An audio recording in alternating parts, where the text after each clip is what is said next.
हमारे चैनल को सब्सक्राइब करें, बेल आइकन दबाएं। हे प्रभु ये कैसी दुनिया है, हे भगवान, हे प्रभु ये कैसी दुनिया है। एक व्यक्ति प्रसिद्ध कथावाचक था तथा प्रतिदिन रामायण का पाठ भी करता था। एक दिन किसी कार्यवश पाठी जी को शहर जाना पड़ा। उसके साथ उसका साथी भी था। गांव से 3 किलोमीटर दूर रेल का स्टेशन था। सुबह 5 बजे गाड़ी पर चढ़ना था, इसलिए स्नान करके स्टेशन पर पहुंच गए। विचार किया कि पाठ गाड़ी में कर लूँगा।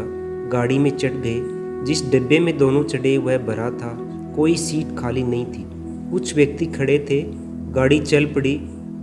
कुछ देर पश्चात उस पाठी ने सीट पर बैठे 2 व्यक्तियों से कहा कि भाई साहब कृपया मुझे सीट दे दें, मैंने रामायण का पाठ करना है। आज गाड़ी पकड़ने की शीघ्रता के कारण घर पर नहीं कर सका।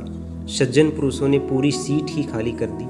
वे खड़े हो गए और बोले, हे विप्र जी, हमारा अहोभाग्य है कि आज हमको भी पवित्र ग्रंथ रामायण जी का अमृत ज्ञान सुनने को मिलेगा। पंडित जी ने पाठ ऊंचे स्वर में बोलना शुरू किया। प्रसंग था, भरत ने अपने बड़े भाई के अधिकार वाले राज्य को स्वीकार नहीं किया तब तक श्री रामचंद्र जी वनवास पूर्ण करके नहीं आए। तब तक राजगद्दी पर अपने भाई रामचंद्र की ज्योति रखी और स्वयं पृथ्वी पर बैठा और नौकर बनकर राजकाज संभाला। जब भाई रामचंद्र अयोध्या लौटे तो उनको राज्य लौटा दिया। भाई हो तो ऐसा। पाठ संपूर्ण होने पर सबने कहा कि वाह पंडित जी वाह, कमाल कर दिया।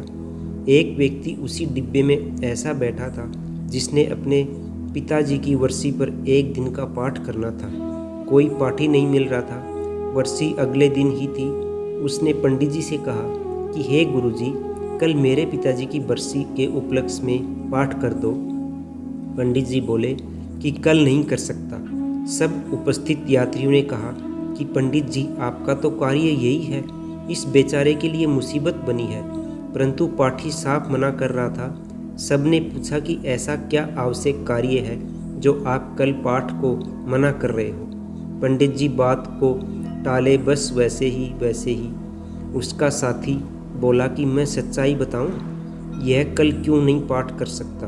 इसने अपने भाई पर 50 गज की कुर्डी के गड्ढे पर मुकदमा कर रखा है। मैं इसका गवाह हूँ। कल की तारीख है। उपस्थित व्यक्ति बोले, हे पंडित जी, कथा तो कैसी मार्मिक सुनाई और आप अमल कतई नहीं करते। ऐसे व्यक्तियों के द्वारा की गई क्रोध कथा का श्रोताओं पर क्या प्रभाव पड़ेगा। दोस्तों कमेंट करके अपने कमेंट बॉक्स में ज़रूर बताएं। कहानी यही समाप्त होती है। चैनल को लाइक करें, शेयर करें, सब्सक्राइब करें। धन्यवाद।